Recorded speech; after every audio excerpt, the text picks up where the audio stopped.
Oh, good morning and welcome to SquiniCentral. It is not even 8 a.m. here in New Jersey, and I think it's already 85 degrees out. We have been in a heat wave for the last week and a half now. It is going up to 100 today. I think it was 102 yesterday. Tomorrow is going to be 100 as well. And it hasn't really rained anything worthwhile in about, oh God, 2-3 weeks. So I am watering my fruit plants, trees, I should say, that I kind of hadn't completely really thought about until someone mentioned it. Using 5-gallon, using 5-gallon water buckets, because we don't have hoses that reach out this far, and letting them pour out on the buckets, kind of move it around different sides. If it's they said it's supposed to break the rain, the heat I mean, is supposed to break in like 5 more days, and we're supposed to get some rain. If we don't, I'll be out here doing this again on Wednesday. So pray for us. Pray that it breaks. Because this is hard and it's hot. I didn't get up early enough. I'm exhausted from the week. But yeah, so this is one of our apple trees. This is a Granny Smith. This one actually looked really, really sad when we first got it, but it's perked up. So we also have, we put fertilizer tabs in here a while ago. So maybe that helped. Who knows? These are the only 2 trees we have not wrapped up yet. So I'm not sure how I'm going to get to the other ones. Because the deer do not normally come over this far. Although we still figure we probably need to wrap them. Because it'll be that one day we'll realize that there's something over here. This is the, oh shoot, what tree is this? I don't even remember. We got a gala and we got, oh no, so yeah. Well, that's probably Japanese beetle bites. This is the Golden Delicious. That's what this one is. So Granny Smith and Golden Delicious apple trees on this side of our yard. So now I'm going to take my little rolly cart. I have the hose watering my strawberries right now. And I'm going to go get water to bring to the chickens back there. I'll bring them ice and ice treats later. We make them, I do it at school in here. Here I think I have like some lettuce stuff in a container, like those old the soup containers you get from the Chinese place, and fill it with water and freeze it, and we give it to them when it's really hot. And it takes them a minute to realize, but they'll start pecking at it. And then they'll get to eat it, and they'll have a coolness. Then we also lay ice bottles in there for them that they can walk around in, and we put an ice bottle in their water bucket so that water gets cold as well. So I want to let them out this morning, so I'm not going to give them a treat till later. But I'm giving everyone a little bit of a drink this morning. This is my shaded garden, and eventually I'll get over there to the sun one. I watered everything up front last night at like 10 o'clock at night, 9 o'clock at night. We did a dinner for my son for his birthday. We just do a little family dinner. And so we didn't get back till late. Actually, I don't even want to water. I only want to water the strawberries. Because eventually, I'm going to come out here. I already pulled a couple. I'm going to try to pull these raspberries up and keep pulling them up and keep pulling them up. Because this would be a lovely bed for collards and kale. It's shaded, but it gets some sun. And yeah, so that's what this is going to become eventually. But I'll leave the strawberries in here too. So I'm trying to there's a couple over here. So I'm going to try to get these raspberries out. They're not going to fruit. This is the second year they've been in here. Although these are first year canes, because I tore up the first year canes from last year. But I don't even feel like dealing with it because I don't want them over here. I just gave them a whole new trellis on the other side of the yard. So those ones can fruit. Those are mostly first year canes, so next year they'll fruit, hopefully. And then we'll have raspberries galore on that side of the yard. But right now, I'm just going to get my strawberries a little water that are over here. Strawberries are spreading out. So then I'm going to move on. Okay, so on a whim, because this is kind of how I live my life, and gardening is whimmy, I started digging up closest to the strawberry because I wanted to at least free those guys. And then I realized I had some extra sweet potatoes from when I made slips lying around, and I was like, I wonder if I can get some sweet potatoes to start, if they will dig deep and, I don't know, push out the raspberry bushes, but roots. A lot of raspberry roots. I've dug up a ton already. That little pile there is just from this section right here, and I got that much more to go. So it's going to be slow going. I already planted one slip there. I'm going to plant that one there, but I want to dig up this half first, and then I'm going to throw that one in, even though I think that one's probably done with making slips, because that was the one I got most of my slips for the bathtub from.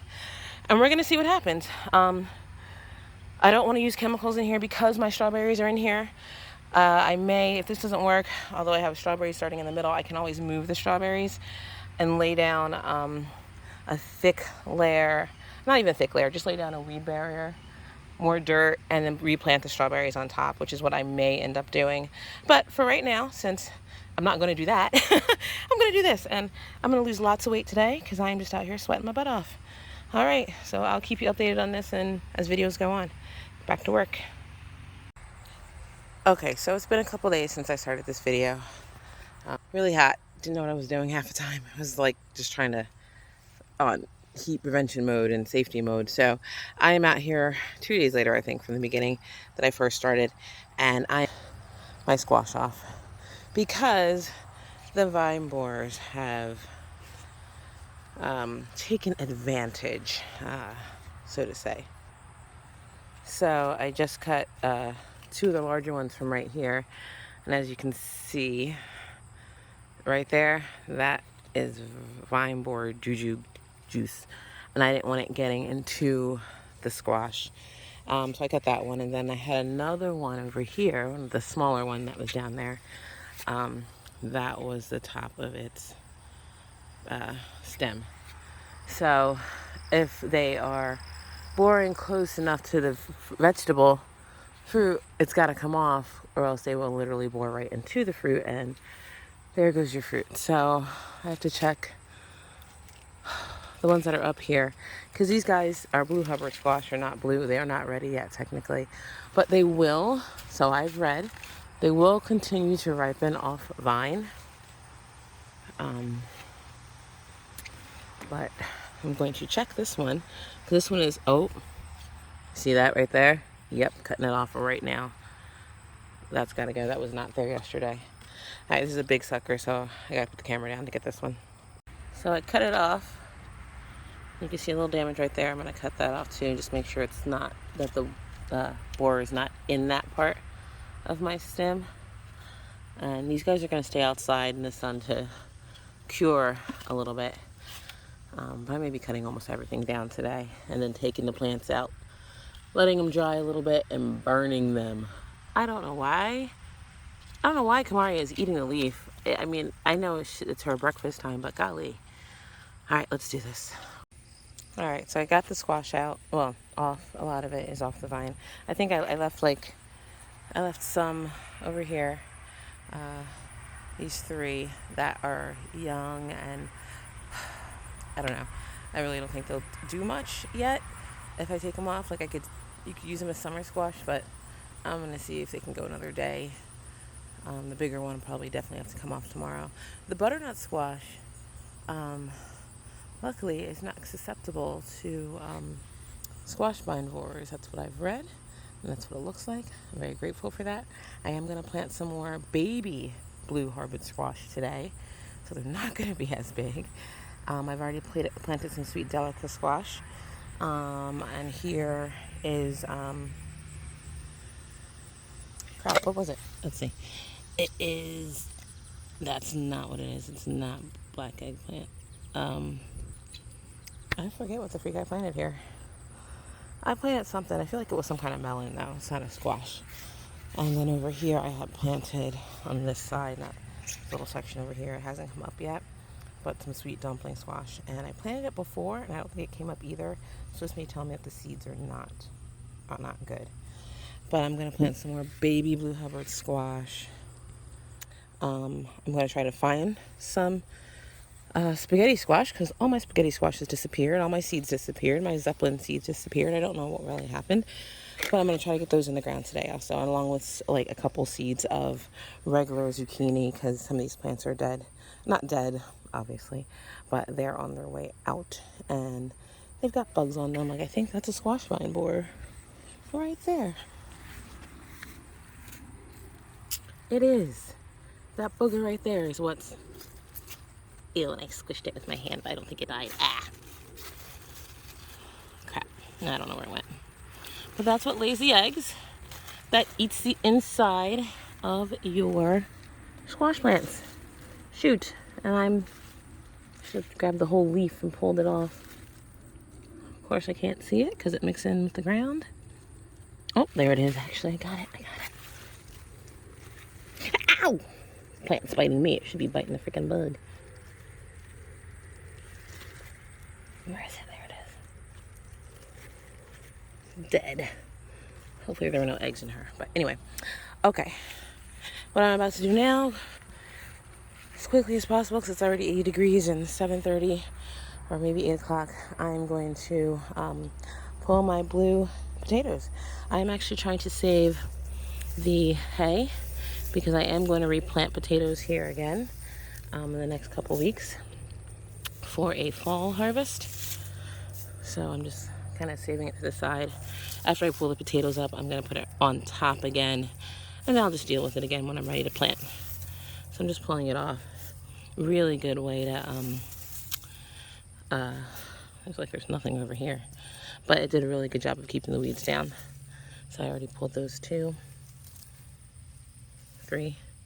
I'm going to get some more. I just want to get a good chunk of this out of the way first. So this is exciting. I'm so excited. Potatoes are like my thing. I could live off potatoes and be extremely happy. Potatoes and butter and cheese. So, and other stuff. But, oh, there's a potato right there on the surface, ready to go. Alright, I'll show you what happens in the end. So in the end, I forgot to close the video out. These are the blue Hubbard squash and the spaghetti squash that were harvested and are sitting in the sun to finish curing and ripening. I got a lot of the potatoes out of here. It's a good amount, good potato bed. These are the Adirondack blue. They look reddish, but that's what they're called, Adirondack blue. And I'm super excited about them. I also got some basil and my onions out